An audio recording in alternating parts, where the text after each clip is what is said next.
বিয়ের ৬ বছর পর আমার স্বামী রোড অ্যাক্সিডেন্টে দুটি পা হারিয়ে পঙ্গু হয়ে যায়। যে কারণে আমি আমার স্বামীকে ডিভোর্স দিই। একটা মার্কেটে করতে গিয়েছিলাম, পিছন থেকেই বলে উঠল, আপা 10টা টাকা ভিক্ষা দেবেন। যেই পিছনে ফিরে তাকে দেখলাম ভিক্ষুকটা আমার স্বামী হাসিব।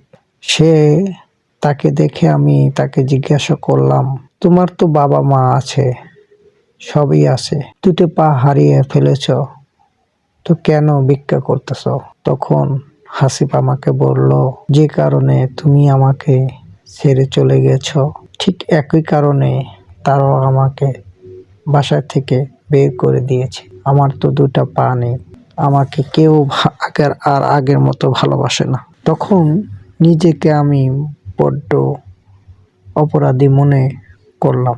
তখন হাসিবকে আমি 100 টাকা দিলাম, কিন্তু হাসিব কোনো মতেই 100 টাকা গ্রহণ করলো না। সে বারবার আমাকে বলল, 10 টাকা দাও। আমি বললাম, কেন 10 টাকা দিতে হবে কেন? আমি 100 টাকা দিয়েছি, তুমি 100 টাকা নিয়ে খেয়ে নাও, অথবা চলো কোথাও গিয়ে বসি কোনো রেস্টুরেন্টে। তখন হাসিব বলল, তার দরকার নেই, তোমার যদি সাধ্য হয় 10টা টাকা দাও, আমি রুটি খেয়ে নিব। তখন ইশরাত বলল, না, তুমি 100 টাকাই নাও, কিছু খেয়ে নিও।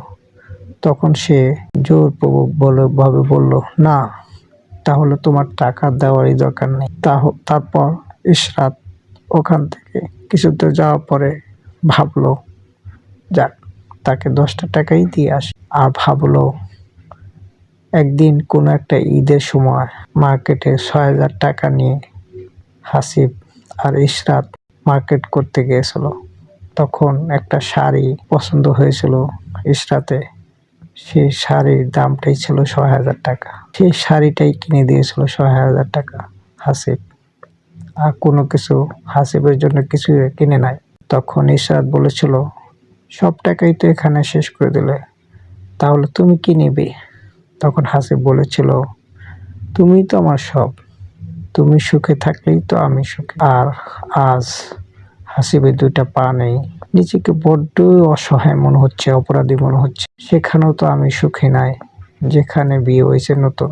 আমার এই স্বামী খুবই ভয়ঙ্কর, আর হাসিবের মনটা কত ভালো ছিল, অথচ দুইটা পা নেই দেখে আমি হাসিবকে ছেড়ে দিয়ে আসলাম। নিজেকে আজ বড্ডই অপরাধী মনে হচ্ছে। আসলে কি, একজনকে ঠকিয়ে কেউ কোনো দিন অন্য কোথাও গিয়ে সুখে থাকতে পারে না, কখনোই পারে না, যেটা আমি নিজেই